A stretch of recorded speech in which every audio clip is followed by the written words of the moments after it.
Good morning, family and scholars. Today is week 6 of the virtual learning, and we're going to get started with our affirmation. I feel good about myself. I feel good about the people around me.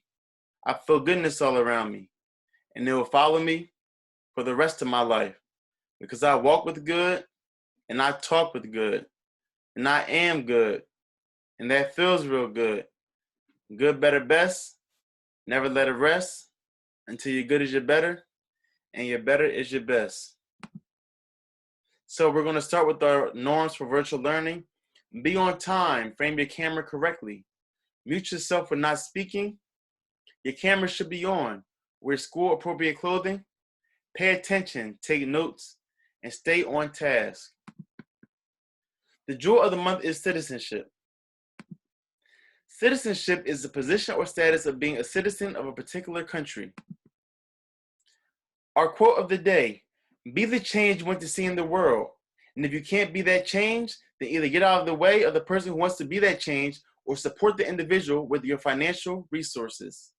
I will give you a couple minutes, but please pause the video if you need time to respond.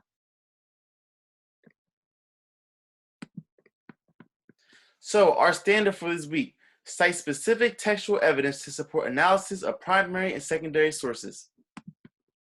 By the end of the week, we should be able to say I can write 5 to 7 sentences explaining why the Revolutionary War began and what the outcome was of the Revolutionary War by using primary and secondary textual evidence from the links provided in the PowerPoint.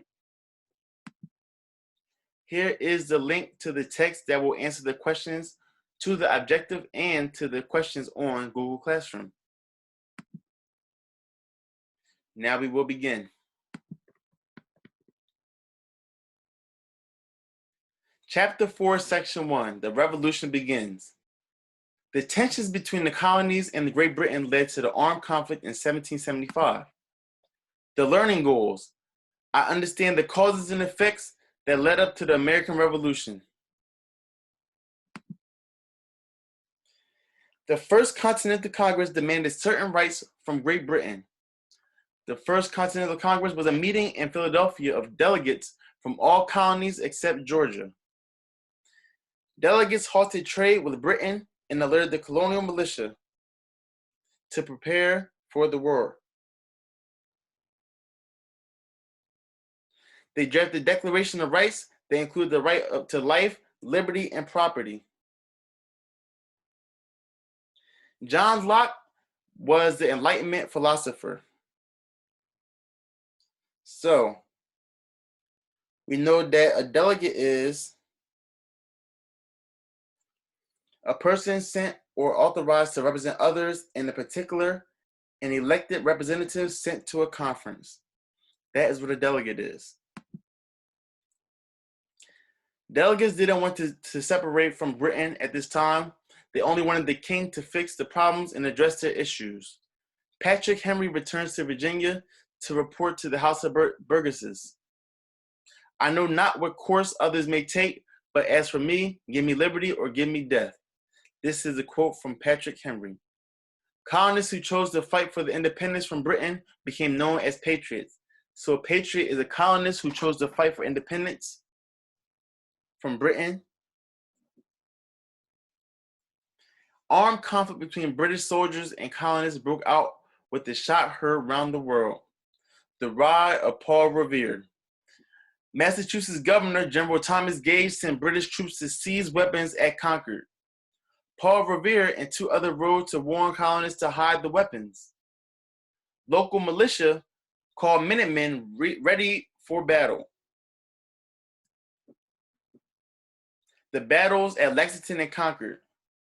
On April 19, 1775, British troops arrived in Lexington and met Captain John Parker and his 70 Minutemen.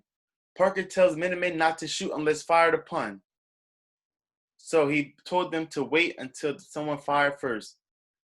Mystery shot starts the battle. The shot heard round the world.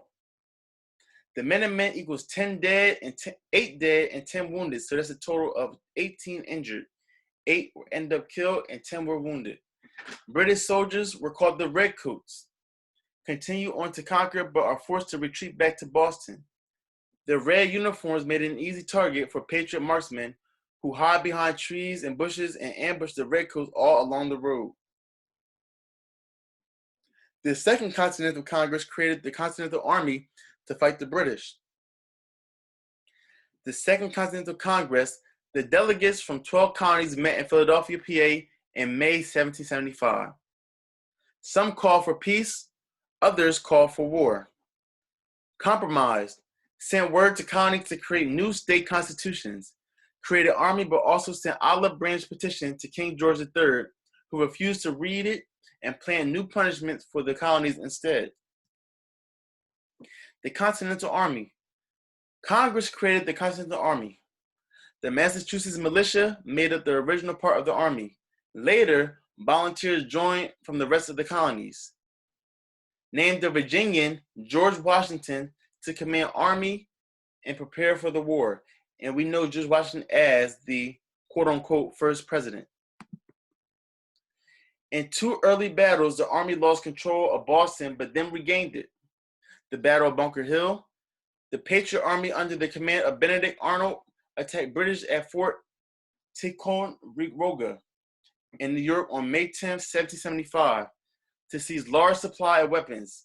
Patriots captured the fort and all the weapons and cannons. Patriot colonial forces fortified Breeze Hill to prevent British escape from Boston. The Battle of Bunker Hill. Army of 2,400 redcoats fought 1,600 Americans at the Battle of Bunker Hill. Americans forced to retreat because they ran out of ammunition or bullets, but only after causing more than 1,000 British casualties. So 1,000 British soldiers were either hurt or killed.